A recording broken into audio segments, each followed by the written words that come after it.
Music can transform you.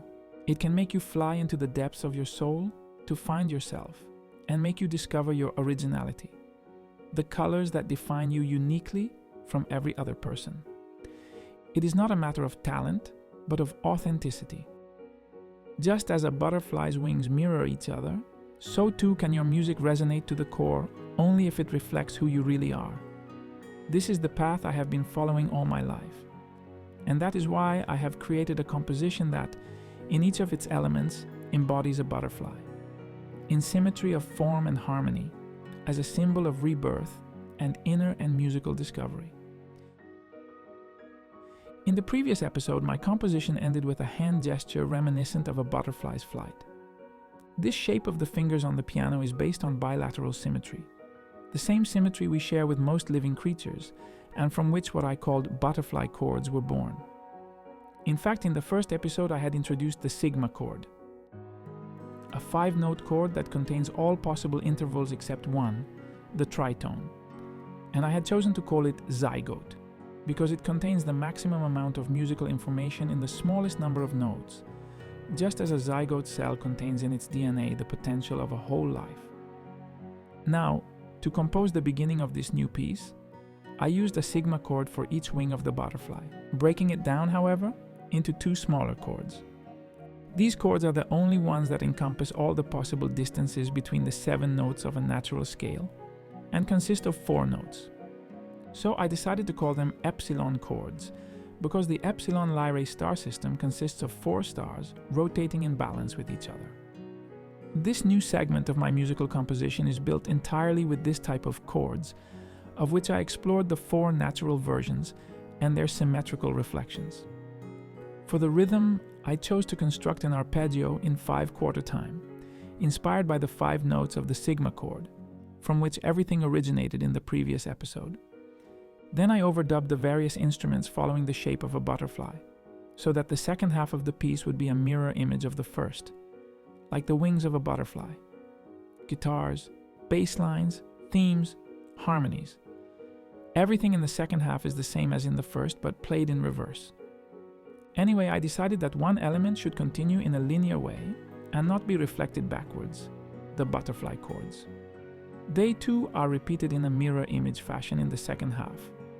But I did not want to reverse the order of the notes in each individual bar within the arpeggio. This is because the butterfly is a symbol of transformation, intended not as a simple reversal of the past, but as a real transition to a new condition. Often this transformation occurs during the cycle of a life. So I divided the composition into 7 parts, each representing a phase of existence. From the initial birth, one goes through childhood, a bright and sunny phase. Then one enters adulthood, marked by the search for meaning, for a why, for a place in the world. A time that can be complex, even dark or dramatic, but always accompanied by a growing harmony that leads to a central point of revelation, like an explosion of energy, light, and truth. After this revelation, one relives the previous stages, but with a new awareness. Nothing changes from the past, but everything is reread with a new meaning. And in the end, one returns to that initial childlike phase, now imbued with lived experience. The melody remains the same but is reversed, symbolizing the fullness that comes just before the final fulfillment, the completion of a person's destiny, the fruit of their life. The piece is thus a metaphor for the cycle of life.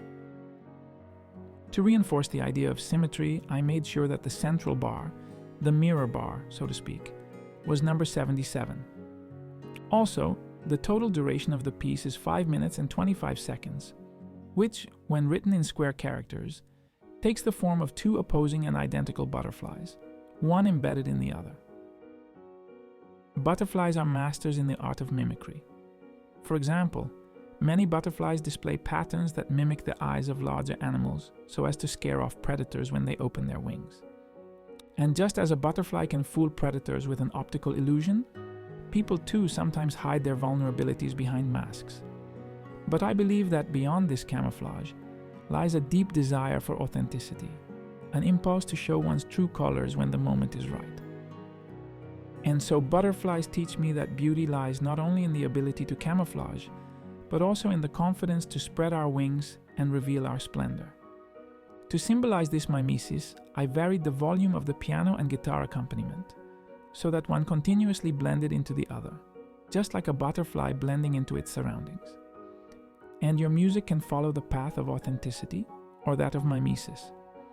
And while it is true that sometimes wearing a mask reveals more than it conceals, I believe that, in most cases, hiding ourselves prevents us from transforming into who we truly are. I also wanted to symbolize the flow of time in our lives, and in the short life of a butterfly, through a series of continuous, evenly spaced notes. Even the hourglass, which measures the flow of time, has the shape of a butterfly in which the future is on one wing while the past is on the other. And my composition has exactly this shape, where the present, the only time we are given to live, is at the central point, the one where I have placed an explosion of truth and revelation. Truth. At that point, I asked myself how I could translate the search for truth into musical notes. First, I decided to name this butterfly and my musical composition Ku after the term used by the ancient Sumerians to define what is authentic. And by coincidence, the cuneiform character they used more than 5,000 years ago, the first symbol mankind drew to express the concept of truth, has a shape reminiscent of a butterfly. And I feel that truth is more accessible through symbol or metaphor than through a statement that claims to be objective and realistic. Or perhaps truth is nothing more than the fusion of these two opposite dimensions, just as in the dilemma of the famous Chinese philosopher Zhuangzi, who 2,400 years ago wondered whether we are real or whether we are just the dream of a butterfly, a question that merges objective reality with metaphorical dreaming. It is to represent this search for truth that I thought of improvising the guitar solo on chords that follow an ascending chromatic scale, a scale that encompasses all 12 notes of an octave and ends rather dramatically before opening up to the middle part, based instead on the brighter scale, the Lydian scale, which I mentioned in the last episode. For this middle part, I wanted an explosion of energy and light, which is why my friend Matteo improvised a drum solo here. Just as the life cycle of a caterpillar ends in a colorful flight, the same happens to some stars, such as M29, a red giant that, having exhausted its fuel, has allowed strong stellar winds to disperse its material to form a stunning butterfly wings nebula. A rather short stage, since it lasts only a few thousand years, just as the life of a butterfly on Earth lasts only a couple of weeks. As the Indian poet Tagore wrote, "The butterfly counts not months but moments, and has time enough." And so I imagine that nebulae also count instants, like blinks that last for centuries. All this reminded me that beauty and color can emerge precisely in the final moments of life, as in autumn leaves. So I wanted to insert the opening and closing phrases of the song Autumn Leaves first in the bass, and later in the final notes of the guitar solo. I did this to overturn the idea of autumn as an inescapable conclusion to turn it into a potential gateway to color and revelation. The color that is also found at the other end of life, in children's pencils and toys, and in their puns like the bread and butterfly, encountered by Alice through the looking glass. A creature with wings made of buttered bread slices, a head of sugar cubes, and a body of bread crust.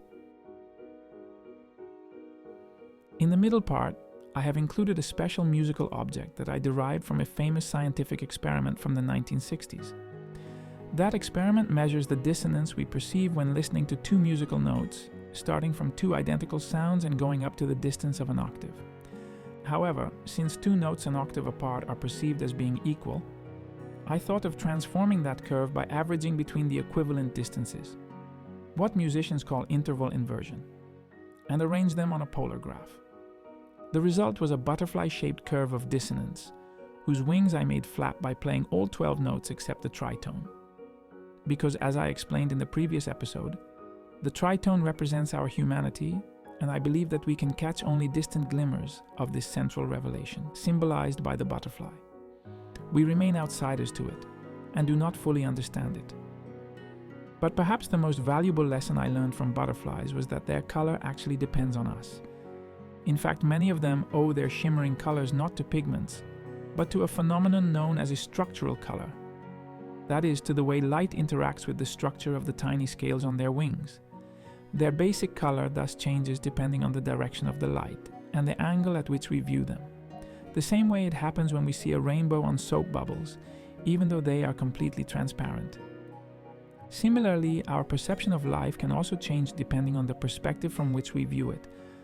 What seems dark or difficult from one point of view may appear bright and full of possibilities from another. And now, every time I see one of these little creatures, I feel its call to open myself up, to change my angle of vision, to embrace new insights and colors, and to see beauty and possibility even in difficult situations, hoping for a good ray of light. If you're curious to listen to the composition or see how I recorded it, check out the other videos on my channel. Thanks.